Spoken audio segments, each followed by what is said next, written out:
नमस्कार, आप देख रहे हैं खबरदार। मैं हूं आपके साथ चित्रा त्रिपाठी। सबसे पहले खबरों को खबरदार के लेंस से देख लेते हैं। आज बंगाल चुनाव की रैलियों वाले महायुद्ध पर करेंगे फोकस। रैलियों में एक तरफ व्हील चेयर पर जख्मी दीदी हैं जो चंडी पाठ कर रही हैं, तो बीजेपी के पास भी रामबाण इलाज के रूप में योगी आदित्यनाथ हैं। इस लड़ाई में किस तरह धार्मिक प्रतीकों का इस्तेमाल हो रहा है और नेता अपने प्रचार में आत्मनिर्भर होने के बजाय भगवानों पर कितने निर्भर हैं, ये आपको देखना चाहिए। इसके बाद उस खबर का विश्लेषण करेंगे जिसने दुनिया के कई देशों में चल रहे कोरोना टीकाकरण अभियानों पर ब्रेक लगाया है। ऑक्सफोर्ड एस्ट्राजेनेका के कोरोना वैक्सीन पर फ्रांस, इटली और जर्मनी सहित कम से कम 14 देशों ने रोक लगा दी है। ये रोक इस शक के आधार पर लगाई गई है कि वैक्सीन से ब्लड क्लॉटिंग यानी खून के थक्के जमने का खतरा है। हालांकि इस बात की पुष्टि नहीं हुई है। अच्छी बात यह है कि भारत में ऐसा कोई मामला रिपोर्ट नहीं हुआ है। आज हम एक्सपर्ट की मदद से एस्ट्राजेनेका के वैक्सीन को लेकर फैली चिंता को एकदम तथ्यात्मक तरीके से आपके सामने रखने वाले हैं। ये आपसे और आपके परिवार से जुड़ी हुई सबसे जरूरी खबर है। एस्ट्राजेनेका के वैक्सीन पर हो रहे ग्लोबल चिंतन के बीच कोरोना का करंट तेजी से महसूस किया जा रहा है। भारत के 5 राज्यों में ज्यादा केस सामने आ रहे हैं। इस वक्त देश में कोरोना के कुल एक्टिव मामलों में से करीब 61% महाराष्ट्र में है। महाराष्ट्र, गुजरात और पंजाब के कई शहरों और जिलों में कहीं संपूर्ण लॉकडाउन तो कहीं नाइट कर्फ्यू तक हर तरह के तरीके अपनाए जा रहे हैं। कोरोना की इस नई लहर और नए संकट से आपको करने वाले हैं खबरदार। और आपको एक्स्ट्रा खबरदार भी कर देते हैं। भारत ने पिछले 5 सालों में हथियारों के आयात में 33% की कमी की है। Stockholm International Peace Research Institute यानी SIPRI की रिपोर्ट के मुताबिक ये कमी घरेलू रक्षा उद्योगों को बढ़ावा देने की वजह से आई है। इससे सैन्य साजो सामान के आयात पर निर्भरता कम हो रही है। ये अच्छा संकेत है। तो चलिए शुरुआत बंगाल के साथ। बंगाल की चुनावी टक्कर में हर दिन चिंगारियां निकल रही हैं। अब तो एक एक दिन बेहद अहम। अब दिन बचे ही कितने हैं। 27 मार्च को पहले दौर का मतदान होगा। ममता बनर्जी व्हील चेयर पर प्रचार कर रही हैं, चुनावी मंच से चंडी पाठ कर रही हैं। तो बीजेपी ने भी उन्हीं इलाकों में अपनी पूरी ताकत झोंक दी है जिन इलाकों में ममता बनर्जी का प्रचार प्रसार चल रहा है। आज बीजेपी ने 3 बड़े नेताओं को उस इलाके में प्रचार के लिए उतारा जहां आदिवासी और दलित वोटों की बड़ी लड़ाई है। बीजेपी अध्यक्ष जेपी नड्डा, रक्षा मंत्री राजनाथ सिंह, मुख्यमंत्री योगी आदित्यनाथ के चुनाव प्रचार से बीजेपी ने दीदी की चोट से बने नए माहौल को बदलने पर जोर लगाया है और दीदी के इमोशनल कार्ड के चुनावी इलाज में वही रामबाण फॉर्मूला निकाला है जो ममता बनर्जी के खिलाफ बीजेपी का हिट फॉर्मूला रहा है। जय मां दुर्गा, जय मां काली, जय मां दुर्गा, जय मां काली, जय जय श्री राम।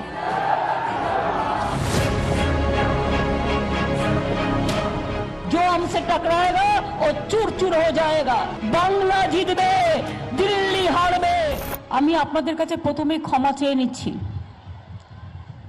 আমার পায়ে চোট থাকার জন্য আমি দাঁড়াতে পারছি না।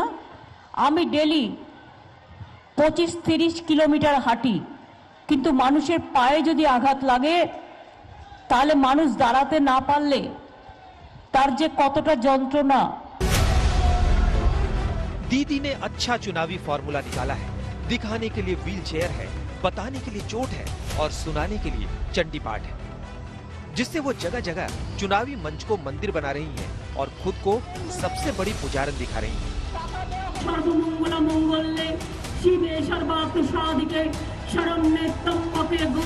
चंडी पाठ से दीदी उन चुनावी मुसीबतों को दूर करने में लगी हैं, जो मुसीबतें उनके लिए बीजेपी ने खड़ी की है। बीजेपी को बहुत सोचना नहीं पड़ा। उनके पास तो दीदी के चंडी पाठ का रामबाण जवाब है। 2014 के पहले इस देश के अंदर एक ऐसी पीढ़ी, एक ऐसी नस्ल पैदा हो गई थी बड़ी संख्या में, जो मंदिरों में जाने को ये मानते थे कि उनके सेकुलरिज्म इससे खतरे में पड़ जाएगा। लेकिन आज मैं देख रहा हूं ममता दीदी भी अब मंदिर में जाकर के चंडी पाठ कर रही है। ये परिवर्तन है ना, ये है नया भारत। जय जय श्री राम, जय जय श्री राम। योगी आदित्यनाथ भी बंगाल में उतरे हैं तो राम के नाम का चुनावी जयघोष बीजेपी और जोर जोर से लगाने लगी। ये वो चुनावी राजनीति है जिसमें एक तरफ मां दुर्गा है तो दूसरी तरफ भगवान राम है। सर्वशक्ति हरे देवी। जो भी राम से हमें अलग करने का प्रयास करेगा उसे सत्ता से वंचित होना पड़ेगा। और ममता दी ने तय कर लिया है कि अब बंगाल की जनता ने बर्दाश्त नहीं करेगी जब उन्होंने राम का विरोध करना प्रारंभ कर दिया है। मैं ममता दीदी से कहना चाहता हूं, राम से विरोध मोल मत कीजिए, राम का विरोध मत करिए। जिसने भी राम का विरोध किया है सत्ता से उसे वंचित होना पड़ा है। और यही कार्य आज बंगाल के अंदर मर्यादा पुरुषोत्तम भगवान श्री राम के जय श्री राम कहने पर प्रतिबंध लगाने के कारण बंगाल की जनता के एक एक जनता के मुंह से शब्द निकल रहा है, जय श्री राम। बांकुरा, पुरुलिया, पश्चिमी मिदनापुर, यहाँ जोर जोर से बीजेपी के जय श्री राम के नारे गूंज रहे हैं। इस इलाके में ममता बनर्जी भी 2 दिन से हैं। तो बीजेपी ने भी बड़े बड़े नेताओं को उतार दिया। यूपी से योगी आदित्यनाथ पहुंच गए, 3 जिलों में रैलियां की तो पश्चिमी मिदनापुर में रक्षा मंत्री राजनाथ सिंह चुनावी पिच पर छक्के छुड़ा रहे थे और सौरव गांगुली का नाम ले रहे थे, जिनके बारे में बंगाल में महीनों से बड़ी चर्चा है। जब समझ लीजिए सौरव गांगुली क्रीज को क्रॉस करना है तो लोग यह मान लेते थे जब सौरव गांगुली निश्चित रूप से सिक्सर मारेंगे और सौरव गांगुली सिक्सर मार देते थे और 6 रन बन जाते थे।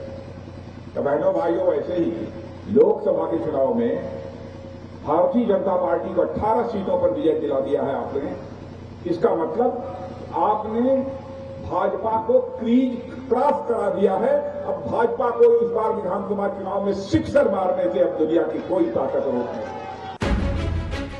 टीम बीजेपी के लिए अब ये T20 मुकाबले जैसा है। ताबड़तोड़ प्रचार की बैटिंग हो रही है।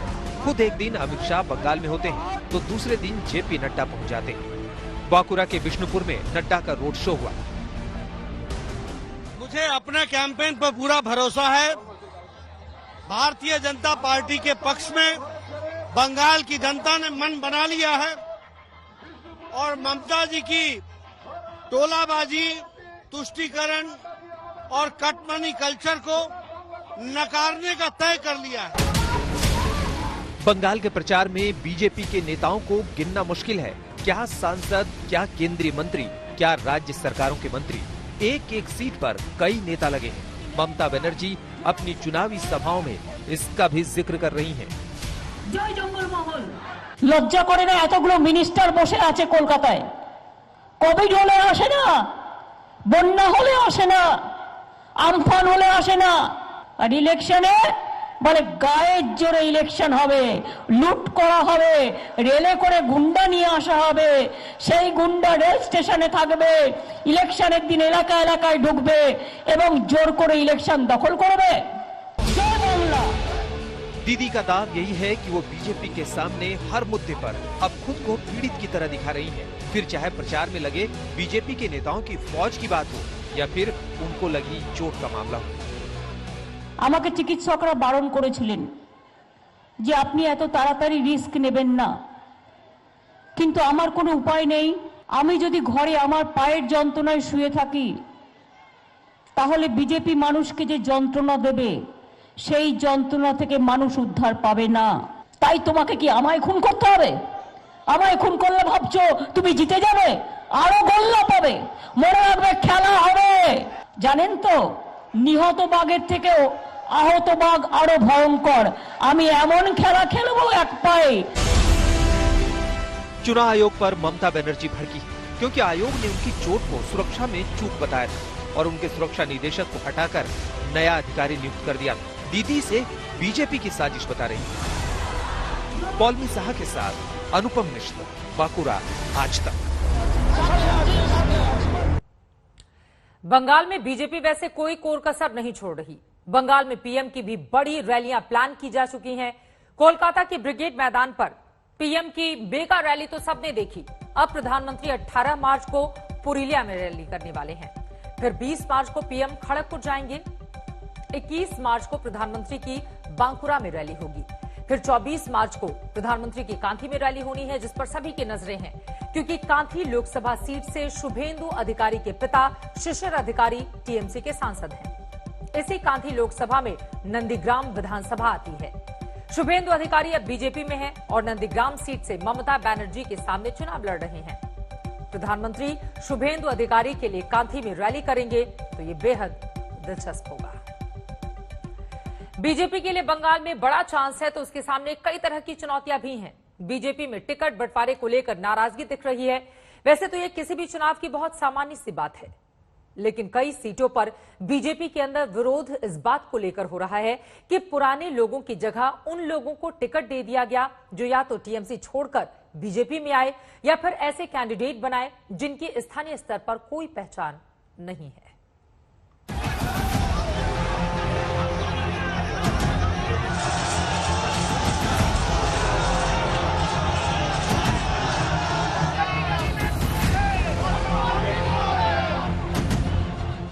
पार्टी का झंडा, पार्टी के लोग और पार्टी से ही नाराजगी। कोलकाता में बीजेपी के दफ्तर के सामने 2 दिन से ये लोग डटे धरना देकर बैठे हैं। गुस्सा इस बात पर है कि कई जगहों पर टीएमसी से आए नेताओं को टिकट मिल गया और बीजेपी के पुराने लोग किनारे हैं।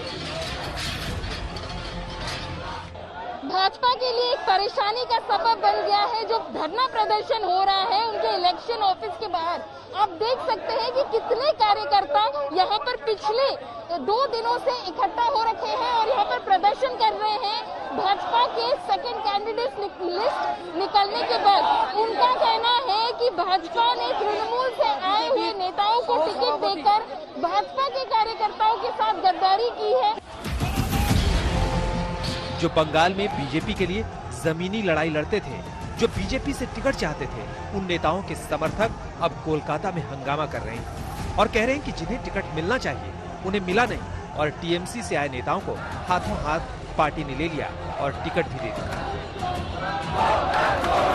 ये अनुमत मलिक है, ये बगनान से कैंडिडेट बने हुए हैं। डायमंड हार्बर के कैंडिडेट के खिलाफ भी वो प्रदर्शन कर रहे हैं। कैनिंग साउथ के कैंडिडेट के खिलाफ भी वो प्रदर्शन कर रहे हैं। उनका कहना है कि हमने पार्टी के लिए जान दी, हम जेल गए पार्टी के लिए। जब तृणमूल हमें प्रताड़ित कर रहा था तो इन तृणमूल से आए हुए नेताओं को इस वक्त टिकट क्यों दिया जा रहा है।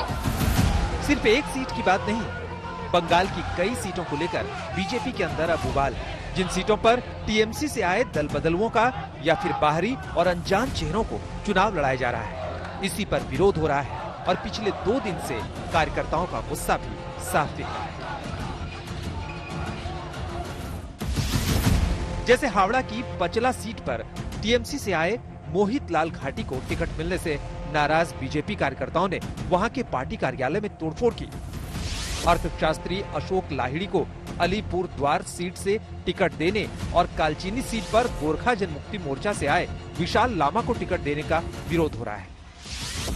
सिंगूर में टीएमसी के 4 बार के विधायक रविंद्रनाथ भट्टाचार्य को बीजेपी का टिकट मिलने से नाराजगी है। हावड़ा की श्यामपुर सीट पर एक्ट्रेस तनुश्री चक्रवर्ती को कैंडिडेट बनाए जाने की नाराजगी है। कुछ दिन पहले ही बीजेपी ज्वाइन करने वाली एक्ट्रेस पायल सरकार को कोलकाता की बेहला सीट से टिकट मिला, तो इस सीट को पिछले 2 बार से जीतने वाले सोवन चटर्जी ने बीजेपी छोड़ दी, जो टीएमसी से बीजेपी में आए थे। इसी तरह से हावड़ा की बागनान सीट पर अनुपम मलिक को टिकट देने से गुस्सा है, तो कैनिन पश्चिमी सीट पर अर्नब रॉय को टिकट देने का विरोध हो रहा है। हम लोग कैनिंग पश्चिम विधानसभा में तृणमूल से आया, 25 दिन पहले आया। पुराना कर्मी कोई भी देंगे, हम लोग प्रार्थी हिसाब चुनाव लड़ेंगे, हम लोग परिवर्तन करेंगे, मोदी जी का सोनार बांग्ला हम लोग गढ़ेंगे। लेकिन 25 दिन से पहले आया, तृणमूल से आया, वो प्रार्थी हम लोग पसंद नहीं है। पार्टी को चेंज करना चाहिए अविलंबे राज्य नेत्री के साथ, इसका पर हम आ रहा है। किसको चेंज करा रहे? वो जो अनुपम मल्लिक टीएमसी को, इसको चेंज करना अविलंब में पड़ेगा, इसलिए हम राज्य ऑफिस में आएगा। हम 100 आदमी आ रहा है, तो पदाधिकारी भी आ रहा। आपने ये केंद्र इनको नहीं बताया था पहले? केंद्रीय हम नहीं मालूम है, लेकिन इसको राजनीति को बोलना पड़ेगा, वो जानना पड़ेगा। जितना दिन तक उनको ना हटाएगा इस विधानसभा से, उतना दिन हम प्रदर्शन करेगी। अब ये तो किसी भी चुनाव की सामान्य बात है कि टिकट ना मिलने से नेता और उनके समर्थक नाराज होते हैं, और इस तरह का विरोध प्रदर्शन भी नया नहीं है। लेकिन क्या बंगाल जैसी जगह पर ये बीजेपी के लिए परेशानी बन सकता है? सर, बहुत सारे कल बीजेपी के समर्थकों ने आपके हेस्टिंग्स ऑफिस के सामने प्रदर्शन किया कि तृणमूल से आए हुए कैंडिडेट्स को ज्यादा सपोर्ट मिल रहा है। प्रजातंत्र पार्टी है, सब लोग डिसिप्लिन में करना और काम करना जानते हैं। सब मिलकर के ममता जी को चुनाव में शिकस्त देंगे और भारतीय जनता पार्टी को जीत दिलाएंगे। अब बीजेपी भले ही ऊपरी तौर पर इस नाराजगी को ज्यादा तवज्जो ना दे, लेकिन टिकट कटने से नाराज पुराने नेता और पुराने कार्यकर्ताओं को वो साधने की कोशिश में जरूर जुट गई होगी, क्योंकि एक एक सीट अहम है और किसी भी जगह समीकरण बिगड़ने का कोई रिस्क नहीं लिया जा सकता। आज तक ब्यूरो। दुनिया भर में इन दिनों कोरोना वैक्सीनेशन का कार्य तेजी से प्रगति पर है, लेकिन एक खबर ने वैक्सीनेशन ड्राइव पर ब्रेक लगा दिया है। खबर ऑक्सफोर्ड यूनिवर्सिटी और एस्ट्राजेनेका की कोरोना वैक्सीन को लेकर है, जिसके बारे में कहा जा रहा है कि इस वैक्सीन से ब्लड क्लॉटिंग यानी कि खून के थक्के जमने का खतरा है, और अब ये डर तेजी से एक देश से दूसरे देश में फैलता हुआ चला जा रहा है, जिसकी वजह से यूरोपियन यूनियन के 3 सबसे बड़े देशों जर्मनी, फ्रांस और इटली की ने एस्ट्राजेनेका की कोविड वैक्सीन के रोल आउट पर अस्थायी रोक लगा दी है। इसके बाद स्पेन, पुर्तगाल, Latvia, Bulgaria, Netherlands, Norway, Ireland ने भी इसका टीकाकरण रोक दिया। इंडोनेशिया ने भी वैक्सीन का रोल आउट टालने का फैसला किया है। इस तरह से दुनिया के लगभग 14 देशों ने एस्ट्राजेनेका की वैक्सीन पर फिलहाल रोक लगा दी है। लेकिन इसके बाद अब यह भी पूछा जा रहा है कि क्या एस्ट्राजेनेका की वैक्सीन भारत में भी बैन होगी, जिसे भारत में सीरम इंस्टीट्यूट तैयार कर रहा है। भारत में इस वैक्सीन का नाम है कोविशील्ड। सूत्रों के मुताबिक स्वास्थ्य मंत्रालय का कोविशील्ड पर बैन लगाने को लेकर अभी तक कोई विचार नहीं है। ऐसा क्यों है, ये समझने के लिए हम आपको कुछ बातें आसान भाषा में बता देते हैं। पहले ये समझिए कि एस्ट्राजेनेका एक ब्रिटिश फार्मास्यूटिकल कंपनी है, वैसे ही जैसे कि भारत का सीरम इंस्टीट्यूट है। एस्ट्राजेनेका और सीरम इंस्टीट्यूट दोनों ही जिस वैक्सीन का उत्पादन कर रही हैं, वो वैक्सीन ब्रिटेन की ऑक्सफोर्ड यूनिवर्सिटी ने विकसित की है। यानी वैक्सीन एक है, लेकिन उत्पादक कंपनी अलग अलग है। भारत में इस वैक्सीन पर रोक न लगने की 3 महत्वपूर्ण वजहें हैं। पहली ये कि कई देशों ने एस्ट्राजेनेका द्वारा निर्मित वैक्सीन पर रोक लगाई है, ऑक्सफोर्ड द्वारा विकसित वैक्सीन पर नहीं। जबकि दूसरी बात यह है कि भारत में एस्ट्राजेनेका नहीं बल्कि सीरम इंस्टीट्यूट इस वैक्सीन को बना रहा है, जिसका नाम कोविशील्ड है। और तीसरी यह है कि सूत्रों के मुताबिक भारत में जिन्हें कोविशील्ड दी गई है, उनमें ब्लड क्लॉटिंग की शिकायत सामने नहीं आई है। इसीलिए फिलहाल भारत में कोविशील्ड वैक्सीनेशन पर रोक लगाने की कोई वजह नहीं है। हालांकि स्वास्थ्य मंत्रालय इसे लेकर गंभीर है। कोई भी फैसला लेने से पहले स्वास्थ्य मंत्रालय इस वैक्सीन के वैज्ञानिक सबूतों को परखना चाहता है। वैक्सीनेशन को लेकर बनी एक सरकारी कमेटी जल्द ही इस पर बैठक करने वाली है। लेकिन सवाल यह भी है कि एस्ट्राजेनेका की वैक्सीन पर जब कई देश रोक लगा चुके हैं, तो क्या ब्रिटेन और अमेरिका जैसे देश भी इस वैक्सीन को लेकर एहतियात बरतेंगे? और क्या गरीब देशों को मुफ्त वैक्सीन देने का प्रोग्राम भी प्रभावित होगा?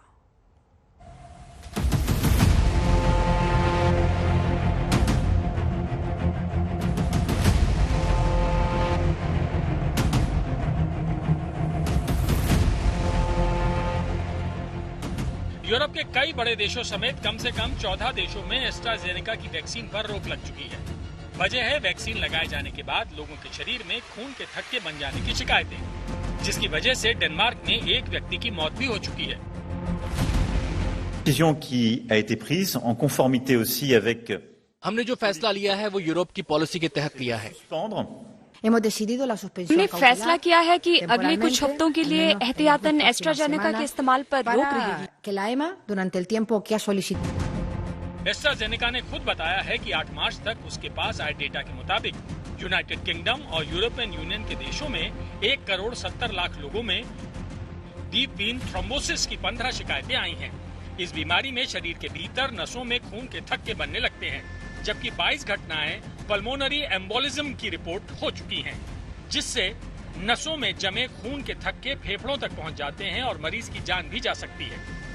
वैज्ञानिकों के मुताबिक इतने कम केसों के आधार पर किसी वैक्सीन पर उंगली उठाना जल्दबाजी है। विश्व स्वास्थ्य संगठन ने भी कहा है कि अभी तक ऐसे कोई वैज्ञानिक सबूत नहीं मिले हैं जो ये साबित करते हों कि ब्लड क्लॉटिंग की वजह एस्ट्राजेनेका की वैक्सीन है। And people die on every day. So the question really is the linkage with the vaccine, and this is why we need to look at all of the data. The experts are looking at the data, and so far we do not find an association between these events and the vaccine. Britain में 1,10,00,000 लोगों को ये vaccine दी जा चुकी है, जिनमें से 11 लोगों को ब्लड क्लॉटिंग की परेशानी हुई है और किसी भी केस में इसकी वजह वैक्सीन को नहीं बताया गया है, जिसके बाद अमेरिका, ऑस्ट्रेलिया और कनाडा जैसे देशों ने वैक्सीन पर भरोसा जताया है। ब्रिटेन तो अपनी कंपनी की वैक्सीन को लेकर फुल कॉन्फिडेंस में है। We continue to be very confident about the programme, and it's great to see it being rolled out at such speed across the UK. And I believe in scientific advice, and scientific advice is that we should be taking it, so I'm certainly going to be taking it. How do you feel about being vaccinated with that one? I'm fine. I think they're all more or less the same. I don't really think that the Oxford one is worse than the others, at least from what I've read. विश्व स्वास्थ्य संगठन ने यह शक जरूर जताया है कि हो सकता है कि एस्ट्राजेनेका में ऑक्सफोर्ड की वैक्सीन को तैयार करने की प्रक्रिया में कोई चूक हुई हो, लेकिन एस्ट्राजेनेका ने इससे इनकार किया है। WHO ने कुछ और महत्वपूर्ण बातें साफ कर दी हैं, जैसे कि अभी तक जिन देशों ने एस्ट्राजेनेका के टीकों पर रोक लगाई है, उनमें से एक को भी सीरम इंस्टीट्यूट ऑफ इंडिया ने वैक्सीन सप्लाई नहीं की है, और कोवैक्स प्रोग्राम के तहत ऑक्सफोर्ड की जितनी भी वैक्सीन आर्थिक रूप से कमजोर देशों को सप्लाई की गई, वो भारत और साउथ कोरिया में बनाई जा रही हैं, जो पूरी तरह से सुरक्षित हैं। WHO की इस बात का मतलब ये है कि भारत में कोविशील्ड वैक्सीन पर शक करने की कोई वजह नहीं है। ये जो इंसिडेंट्स देखी गई है, इसमें कोई कॉज एंड इफेक्ट रिलेशनशिप नहीं एस्टैब्लिश करी गई है, यानी कि इसमें कोई डर या कोई डेंजर या non establish side effect establish नहीं हुआ है। इसलिए मेरा ये मैसेज है कि ये वैक्सीन सेफ है।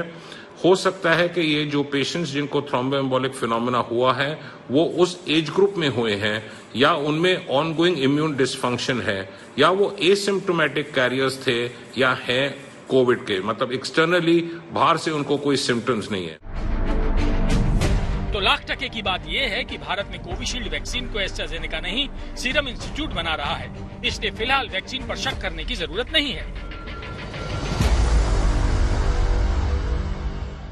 एक तरफ यूरोप के कई देशों ने एस्ट्राजेनेका के टीकाकरण पर रोक लगा दी है, लेकिन कुछ ऐसे देश भी हैं जो अभी भी इस टीके का उपयोग कर रहे हैं। कनाडा के साथ साथ ब्रिटेन, ऑस्ट्रेलिया और भारत में एस्ट्राजेनेका की वैक्सीन अभी भी इस्तेमाल की जा रही है, और WHO का कहना है कि फिलहाल किसी भी देश को टीकाकरण की प्रक्रिया रोकना हानिकारक साबित हो सकता है। दिल्ली से मिलन शर्मा के साथ आज तक ब्यूरो। सबसे बड़े टीकाकरण अभियान के बीच कोरोना मरीजों का बढ़ता ग्राफ भी डराने लगा है। पिछले 24 घंटे में देश में 24,492 नए केस सामने आए हैं। देश के 5 राज्यों में कोरोना की रफ्तार सबसे ज्यादा तेज है। महाराष्ट्र, पंजाब, कर्नाटक, गुजरात और तमिलनाडु। देश के कुल एक्टिव केस का 78.41% नए मामले इन 5 राज्यों से सामने आए हैं। 24 घंटे में अकेले महाराष्ट्र में ही 15,051 मामले दर्ज किए गए, यानी 24 घंटे में मिले कुल नए केस का 61.4% केस अकेले महाराष्ट्र में है। अगर पूरे भारत की बात करें तो कोरोना के कुल एक्टिव केस 2.19 लाख से ज्यादा हैं, जिनमें अकेले महाराष्ट्र में कोरोना के कुल केस 1,31,000 हैं, यानी कि देश के कुल एक्टिव केस का 59% मामला अकेले महाराष्ट्र से ही है। महाराष्ट्र के नागपुर में पूर्ण लॉकडाउन है, जबकि अकोला, पुणे, उस्मानाबाद, नासिक, औरंगाबाद में नाइट कर्फ्यू है। गुजरात में केस बढ़ने के बाद सरकार ने अहमदाबाद, वडोदरा, सूरत और राजकोट में 17 मार्च से 31 मार्च तक रात 10 बजे से सुबह 6 बजे तक नाइट कर्फ्यू लगा दिया है। पंजाब के 8 जिलों में नाइट कर्फ्यू लगा दिया गया है। ये जिले हैं लुधियाना, जालंधर, कपूरथला, मोहाली, पटियाला, फतेहगढ़ साहिब, नवांशहर, होशियारपुर। इन तमाम जगहों पर एहतियाती तमाम उपाय किए जा रहे हैं। वहीं पंजाब में बोर्ड एग्जाम 1 महीने के लिए टल गए हैं, जबकि मध्य प्रदेश के भोपाल और इंदौर में कल से नाइट कर्फ्यू है। पिछले 24 घंटे में जिन 131 लोगों की वायरस से मौत हुई है, उनमें से महाराष्ट्र में 48, पंजाब के 27, केरल के 11 लोग थे। देश में बढ़ते कोरोना के खतरे को देखते हुए प्रधानमंत्री मोदी ने सभी राज्यों के मुख्यमंत्रियों की बैठक बुलाई है। बुधवार दोपहर 12:30 बजे पीएम कोरोना पर चर्चा करेंगे। हरिद्वार में कुंभ चल रहा है। आयोजन में लाखों लोग हिस्सा ले रहे हैं। पश्चिम बंगाल समेत देश के 5 राज्यों में चुनाव का शोर है। रैलियों में हजारों की भीड़ उमड़ रही है।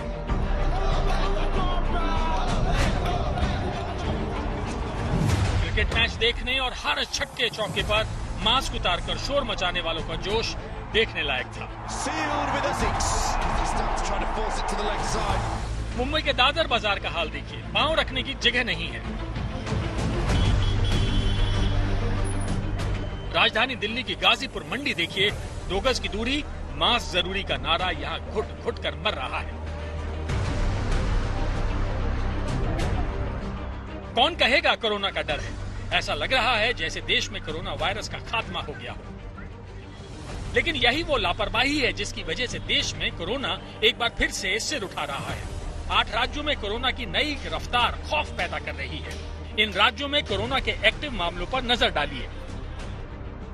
महाराष्ट्र में 1,31,812, केरल में 27,357, पंजाब में 11,942, कर्नाटक में 8,879, गुजरात में 4,717, तमिलनाडु में 5,149, मध्य प्रदेश 5,024 और छत्तीसगढ़ में 4,098 नए केस सामने आए हैं।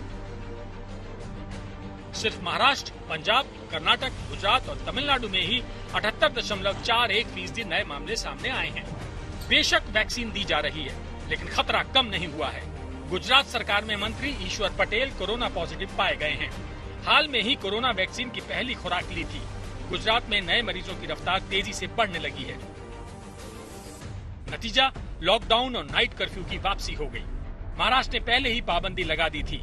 आज गुजरात के 4 शहरों अहमदाबाद, वडोदरा, सूरत और राजकोट में 17 मार्च से नाइट कर्फ्यू लागू करने का आदेश दिया गया है।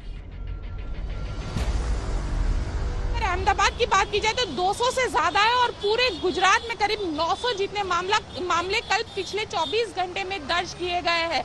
तो वैसे में अब प्रशासन जो है वो भी अलर्ट हो चुका है। अहमदाबाद के करीब 8 ऐसे इलाके हैं जहां पे रेस्टोरेंट, मॉल, दुकान, ये सारी चीजों को रात को 10 बजे के बाद बंद करने का आदेश दे दिया है। महाराष्ट्र में पिछले 24 घंटे में 15,000 नए केस मिले हैं, जबकि 48 की मौत हुई है। 14 मार्च को ये आंकड़ा 16,220 तक पहुंचा। 13 मार्च को 15,602 नए मामले सामने आए। 12 मार्च को 15,817 नए केस दर्ज किए गए। राज्य सरकार ने 6 शहरों में लॉकडाउन और नाइट कर्फ्यू लगाया है। इसके साथ केंद्र सरकार से 2 करोड़ 20 लाख कोविड वैक्सीन की मांग की गई है। राज्य सरकार की मांग है कि हर सप्ताह करीब 20 लाख वैक्सीन की डोज दी जाए। में देश के सबसे ज्यादा कोविड केसेस पाए जा रहे हैं। सेंटर का कहना है कि महाराष्ट्र में कुछ ही दिनों में ऐसे ही केसेस आते रहे तो सेकंड कोविड वेव आ जाएगी। लेकिन लोग लॉकडाउन नहीं चाहते हैं। अब सरकार क्या करेगी? आने वाले दिनों में ये तय होगा कि किस तरह से महाराष्ट्र के केसेस रुक पाते हैं या फिर एक और वेव महाराष्ट्र को सामना करना पड़ता है। मध्य प्रदेश के भोपाल की इस तस्वीर को देख लीजिए। मास्क पहनने को तैयार नहीं, मान बैठे हैं कि कोरोना का दी एंड हो गया है। हो गया हो। वहीं इंदौर और भोपाल में भी कोरोना मीटर तेजी से भाग रहा है। 24 घंटे में 797 नए मामले सामने आए हैं। पॉजिटिविटी रेट भी बढ़कर साल में पहली बार 5.4% तक पहुंचा। सरकार ने कल से भोपाल और इंदौर में नाइट कर्फ्यू लगा दिया है। प्रदेश के 8 शहर जबलपुर, ग्वालियर, उज्जैन, रतलाम, छिंदवाड़ा, बुरहानपुर, बैतूल और खरगोन में रात 10 बजे के बाद बाजार बंद रहेंगे। आदेश भी बुधवार 17 मार्च से लागू हो जाएगा। भोपाल में किसी भी प्रकार के धरने, प्रदर्शन, रैली, जुलूस, यात्रा और समारोह पर पूरी तरह प्रतिबंध लगाया गया है।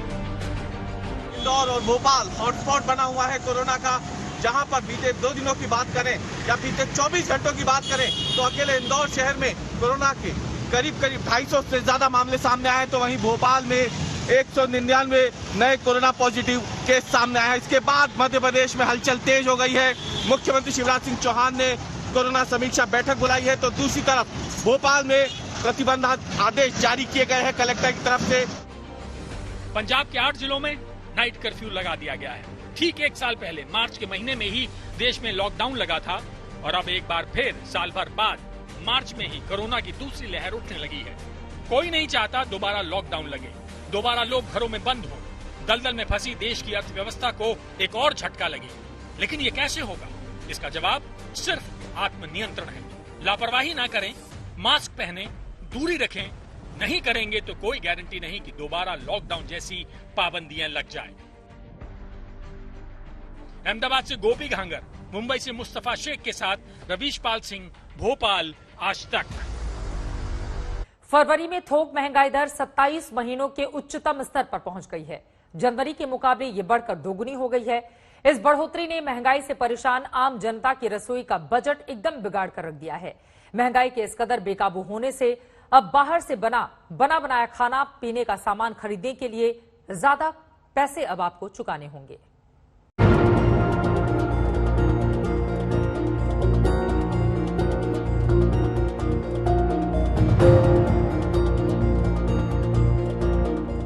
इस साल के पहले 2 महीनों में महंगाई ने आम आदमी की हालत पतली कर दी है। महंगाई ने घर की रसोई का बजट बिगाड़ कर रख दिया है।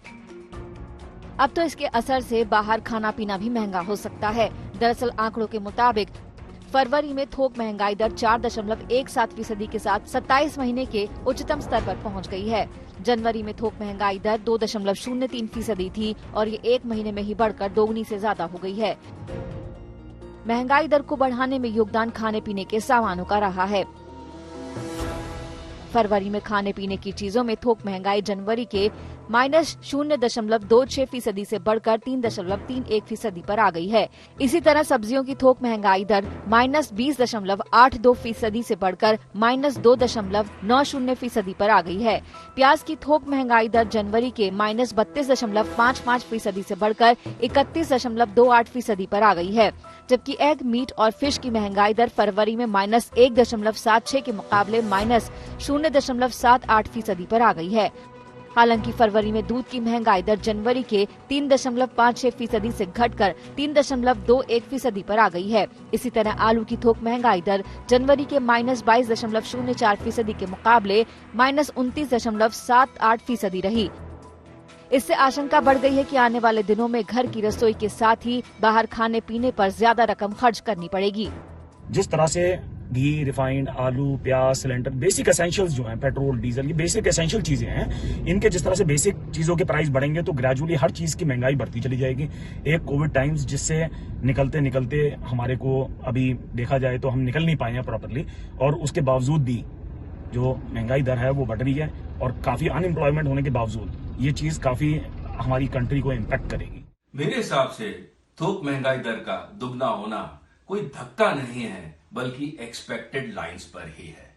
जिस तरीके से पिछले कुछ समय में पेट्रोल, डीजल, गैस, इन सब के प्राइसेस बढ़े हैं, इनका direct impact complete value chain पर होता है, जो कि प्राइसेस में रिफ्लेक्ट करता है।